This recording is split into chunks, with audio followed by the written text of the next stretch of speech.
કેમ છો વિદ્યાર્થી મિત્રો? પાઠશાળા મિત્રના આજના વિડીયોમાં આપણે 8મા ધોરણમાં વિજ્ઞાન વિષયમાં 5મો પાઠ છે વનસ્પતિઓ અને પ્રાણીઓનું સંરક્ષણ, જેના સ્વાધ્યાયનું સોલ્યુશન આ વિડીયોમાં આપણે કરીશું. જેમાં પ્રશ્ન 1 છે, ખાલી જગ્યા પૂરો. પહેલું છે, એવું ક્ષેત્ર કે જ્યાં પ્રાણીઓ પોતાના કુદરતી નિવાસમાં સુરક્ષિત હોય તેને ખાલી જગ્યા કહેવાય. તો કે વન્ય પ્રાણી અભયારણ્ય. બીજું છે, કોઈ નિશ્ચિત સ્થાને જોવા મળતી જાતિને ખાલી જગ્યા કહે છે. તો કે સ્થાનિક જાતિ કહે છે. ત્રીજું, પ્રવાસી પક્ષીઓ દૂરના વિસ્તારોમાંથી ખાલી જગ્યા પરિવર્તનના કારણે ઉડીને આવે છે, વાતાવરણીય પરિવર્તનના કારણે. પ્રશ્ન 2 છે, નીચેના તફાવત છે એ સ્પષ્ટ કરો. પેલું છે વન્ય પ્રાણી અભયારણ્ય અને જીવાવરણ આરક્ષિત વિસ્તાર. તો વન્ય પ્રાણી અભયારણ્યમાં જોઈએ, વન્ય પ્રાણીઓને તેમના કુદરતી નિવાસમાં સુરક્ષિત અને સંરક્ષિત રાખવા માટેના વિસ્તારને વન્ય પ્રાણી અભયારણ્ય કહે છે. જે તે ક્ષેત્રની જૈવ વિવિધતા અને સંસ્કૃતિને જાળવી રાખવામાં સહાયક વિસ્તારને જીવાવરણ આરક્ષિત વિસ્તાર કહે છે.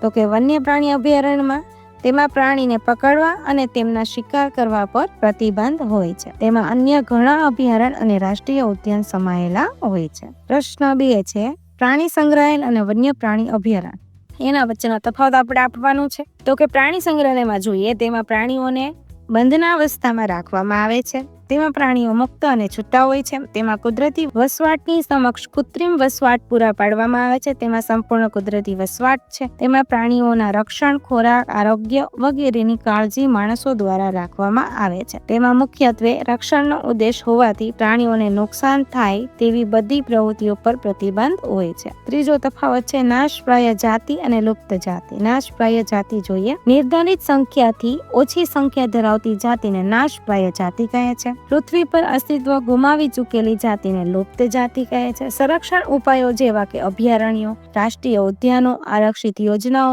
વડે તેમને બચાવી શકાય છે. લુપ્ત જાતિઓ પુનઃજીવિત કરી શકાતી નથી. દાખલા તરીકે વાઘ, સિંહ, હાથી, જંગલી ભેંસ, સાબર નાશપ્રાય જાતિઓ છે. લુપ્ત જાતિમાં જોઈએ તો કે ડાયનાસોર, ડોડો પક્ષી લુપ્ત જાતિ છે. પ્રશ્ન 4, વનસ્પતિ સૃષ્ટિ અને પ્રાણી સૃષ્ટિ. વનસ્પતિ સૃષ્ટિમાં જોઈએ, પૃથ્વી પરની હરિયાળી વનસ્પતિ સૃષ્ટિના કારણે છે, જે તે વિસ્તારને વનસ્પતિઓને તે વિસ્તારની વનસ્પતિ સૃષ્ટિ કહે છે. પ્રાણી સૃષ્ટિ. પ્રાણી સૃષ્ટિના મોટાભાગના પ્રાણીઓ ખોરાક માટે વનસ્પતિ પર સીધા આધારિત છે. જે તે વિસ્તારના પ્રાણીઓને તે વિસ્તારની પ્રાણી સૃષ્ટિ કહે છે. વનસ્પતિ સૃષ્ટિના સભ્યો પ્રકાશ સંશ્લેષણની ક્રિયામાં વાતાવરણમાંથી કાર્બન ડાયોક્સાઇડનું શોષણ કરે છે. પ્રાણી સૃષ્ટિના સભ્યો પ્રકાશ સંશ્લેષણ કરી શકતા નથી, તેથી કાર્બન ડાયોક્સાઇડનું શોષણ કરતા નથી. દાખલા તરીકે સાલ, સાગ, આંબો, જાંબુ વગેરે વનસ્પતિ સૃષ્ટિ છે. દાખલા તરીકે ચિકારા, ચિત્તલ, નીલગાય, દીપડો પ્રાણી સૃષ્ટિ છે. પ્રશ્ન 3 છે, નીચે આપેલા મુદ્દા પર વન નાબૂદીની અસરો જણાવો.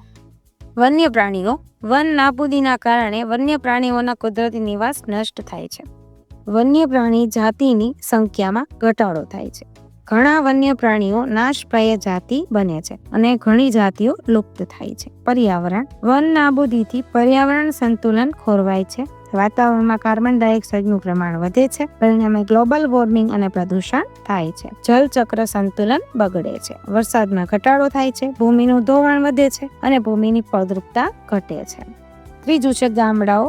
ગામડાઓ જંગલોની સાથે નજીકથી સંકળાયેલા હોય છે. વન નાબૂદીથી વન્ય પ્રાણીઓ નજીકના ગામડામાં આવી જતા પાલતુ પ્રાણીઓ અને મનુષ્યો માટે ભય સર્જાય છે. મનુષ્યો સ્વ બચાવ માટે વન્ય પ્રાણીઓનો શિકાર કરે છે.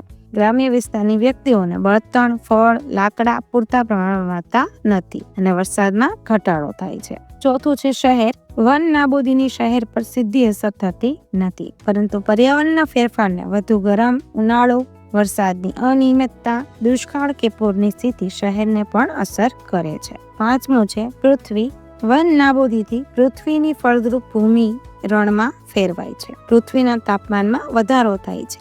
આબોહવામાં બદલાવ આવે છે અને ભૂગર્ભીય જળના સ્તર ઊંડા ઉતરતા જાય છે. 6 છે આવનારી પેઢી. વન નાબૂદીથી આવનારી પેઢીને શુદ્ધ હવા અને પાણી મળી શકશે નહીં. તેમને સ્વચ્છ અને હરિયાળું પર્યાવરણ મળશે નહીં. પ્રશ્ન 4 છે, શું થશે જો આપણે વૃક્ષો કાપતા રહીશું? તો કે પર્યાવરણની સંતુલન જોખમાશે. પૃથ્વીના તાપમાન અને પ્રદૂષણના સ્તરમાં વધારો થશે. ઘણા વન્ય પ્રાણીઓના નિવાસ ખોરવાશે.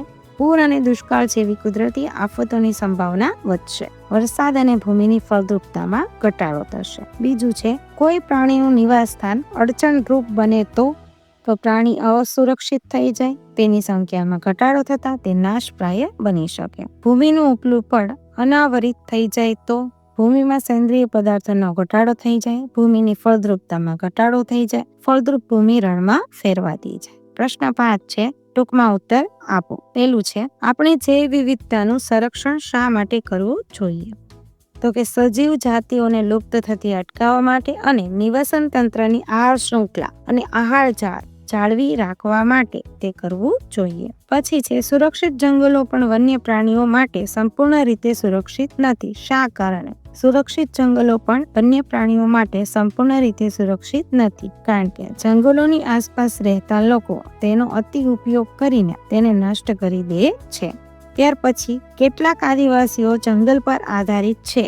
કઈ રીતે? કેટલાક આદિવાસીઓ તેમના વસવાટ, ખોરાક, બળતણ, કપડાં અને અન્ય જરૂરિયાતો માટે જંગલ પર આધારિત છે. ત્યાર પછી છે ડી, વન નાબૂદીના કારણો અને અસરો ક્યાં છે? કારણો છે તો કે ખેતીવાડી માટે જમીનની જરૂરિયાત, રહેઠાણ અને કારખાનાઓ માટે જમીનની જરૂરિયાત, બળતણ અને ફર્નિચર માટે લાકડાનો અમર્યાદિત ઉપયોગ. અસર છે વાતાવરણમાં કાર્બન ડાયોક્સાઇડનો વધારો, પૃથ્વીના તાપમાન અને પ્રદૂષણમાં વધારો, વરસાદ અને ભૂમિની ફળદ્રુપતામાં ઘટાડો.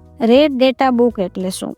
રેડ ડેટા બુક એટલે નાશપ્રાય જાતિઓનો રેકોર્ડ રાખતી બુક. સ્થળાંતરણ શબ્દથી તમે શું સમજ્યા? સ્થળાંતરણ એટલે કે કેટલીક પક્ષી જાતિઓ પ્રત્યેક વર્ષે તેમના મૂળ નિવાસ વાતાવરણીય બદલાવને કારણે અન્ય અનુકૂળ વસવાટમાં ઉડી જાય છે. ઠંડી સામે બચવા અને ઈંડા મૂકવા માટે પક્ષીઓ સ્થળાંતર કરે છે. પ્રશ્ન 6, કારખાનાઓ અને રહેઠાણની સતત વધતી માંગના કારણે જંગલો અવિરતપણે કપાઈ રહ્યા છે. શું આ પરિયોજનાઓ માટે વૃક્ષો કાપવા યોગ્ય છે? આ બાબત પર ચર્ચા કરો અને એક ટૂંકો સંક્ષિપ્ત અહેવાલ તૈયાર કરો. ના, કોઈ પણ પરિયોજનાઓ માટે અવિરતપણે વૃક્ષો કાપવા યોગ્ય નથી. આપણે ફક્ત વૃક્ષો કાપતા નથી, પરંતુ ઘણા પ્રાણીઓને કુદરતી નિવાસ દૂર કરીએ છીએ, જેનાથી પર્યાવરણ સંતુલન ખોરવાઈ જાય છે. તેની ઘણી દૂરગામી એટલે કે લાંબા ગાળાની હાનિકારક અસરો સમગ્ર જીવસૃષ્ટિ પર સર્જાય છે. કારખાનાઓ પ્રદૂષણમાં વધારો કરે છે અને બીજી બાજુ પ્રદૂષણ નિયંત્રિત કરતા વૃક્ષો જ દૂર કરાય છે. તે અત્યંત નુકસાનકારક છે. ત્યાર પછી છે પ્રશ્ન નંબર 7, તમારા સ્થાનિક વિસ્તારમાં લીલોતરી બનાવી રાખવા માટે તમે કેવી રીતે યોગદાન આપી શકો છો? તમારા દ્વારા લેવામાં આવનારા પગલાઓની યાદી તૈયાર કરો. તો કે સ્થાનિક વિસ્તારમાં વધુ ને વધુ વૃક્ષો ઉગાડીશું, રોપેલા છોડની જાળવણી કરીશું, તેને પૂરતું પાણી પૂરું પાડીશું, સ્થાનિક લોકોને વૃક્ષોના ફાયદાઓની માહિતી આપીશું, જન્મદિવસે ઉંમરના વર્ષની સંખ્યા જેટલા છોડ રોપી અને તેની સંભાળના શપથ લઈશું. લોકોને વૃક્ષો કાપવાના ગેરકાયદાની માહિતી આપીશું. માત્ર વૃક્ષોની ડાળી જ કાપવામાં આવે અને સમગ્ર વૃક્ષ કપાતા અટકાવવાની જવાબદારી લઈશું. પ્રશ્ન 8 છે, વન નાબૂદીના કારણે વરસાદમાં ઘટાડો કેવી રીતે આવે છે તે સમજાવો. વનસ્પતિઓ પર્યાવરણમાં જળચક્રને જાળવી રાખવા માટેનો મુખ્ય એકમ છે. વન નાબૂદીથી વનસ્પતિઓ વડે થતું પાણીનું શોષણ અને બાષ્પ રૂપે ઉત્સર્જન બંધ થતું જાય છે. વાતાવરણમાં યોગ્ય પ્રમાણમાં બાષ્પ એકત્ર થતી નથી, જેથી બાષ્પ ઠંડી પડવા માટેની સ્થિતિ સર્જાતી નથી. તદુપરાંત વરસાદી પવનોને રોકવા માટે વૃક્ષો ન હોવાથી વરસાદમાં ઘટાડો આવે છે. પ્રશ્ન 9 છે, તમારા રાજ્યમાં આવેલા રાષ્ટ્રીય ઉદ્યાનની માહિતી એકત્રિત કરો તથા ભારતના નકશામાં તેના સ્થાને ઓળખો અને દર્શાવો. ગુજરાત રાજ્યમાં આવેલા રાષ્ટ્રીય ઉદ્યાનોની સંખ્યા 4 છે. એમાં ગીર રાષ્ટ્રીય ઉદ્યાન છે, બ્લેક બક રાષ્ટ્રીય ઉદ્યાન છે, વાંસદા રાષ્ટ્રીય ઉદ્યાન છે અને દરિયાઈ રાષ્ટ્રીય ઉદ્યાન છે, જે મેં તમને નકશામાં પણ દર્શાવીને આપેલું છે, જે તમે વિડીયો પોઝ કરીને લખી શકો છો. ત્યાર પછી છે પ્રશ્ન નંબર 10, આપણે કાગળનો બચાવ શા માટે કરવો જોઈએ? એવા કાર્યોની યાદી બનાવો કે જેમાં તમારા દ્વારા કાગળની બચત થઈ શકે. 1 ટન કાગળ મેળવવા માટે 17 પૂર્ણ વિકસિત વૃક્ષો કાપવામાં આવે છે. આથી કપાતા વૃક્ષોની સંખ્યા ઘટાડવા અને પર્યાવરણની જાળવણી માટે આપણે કાગળનો બચાવ કરવો જોઈએ. કાગળની બચત થઈ શકે તેવા કાર્યોની યાદી છે: કાગળનો પુનઃ ઉપયોગ તેમજ રીસાયકલ કરવું જોઈએ. નકામા પેપર, કાગળ ભેગા કરી તેને રીસાયકલ માટે મોકલવા. પરીક્ષામાં જવાબ વહીના ઉપયોગમાં બિનજરૂરી લખાણ ન લખી તેનો વ્યય અટકાવવો. બેન્કિંગ વ્યવહારમાં ડિજિટલ કે નેટ બેન્કિંગનો ઉપયોગ વધારવો. વર્ક કાર્ય અને ગૃહ કાર્ય માટે નોટબુક કે ફૂલસ્કેપના પાનાઓનો પૂરેપૂરો ઉપયોગ કરવો. નોટબુકના પાના બિનજરૂરી લખાણ કે માત્ર નામ અથવા લીટી કરી બગાડવામાં ન આવે તેનું ધ્યાન રાખવું. જે તે અભ્યાસ ધોરણને અંતે વધેલા કોરા પાના આગળના ધોરણમાં ઉપયોગમાં લેવા. અભ્યાસ પાઠ્યપુસ્તકો વર્ષના અંતે જે તે ધોરણમાં આવતા વિદ્યાર્થીઓને આપી તેનો ઉપયોગ કરવામાં આવે. ત્યાર પછી છે પ્રશ્ન 11. નીચે આપવામાં આવેલ ચાવીઓનો અંગ્રેજી શબ્દો વડે કોયડાને પૂર્ણ કરો. જે મેં તમને લખીને આપેલ છે, જે તમે વિડીયોને પોઝ કરીને લખી શકો છો.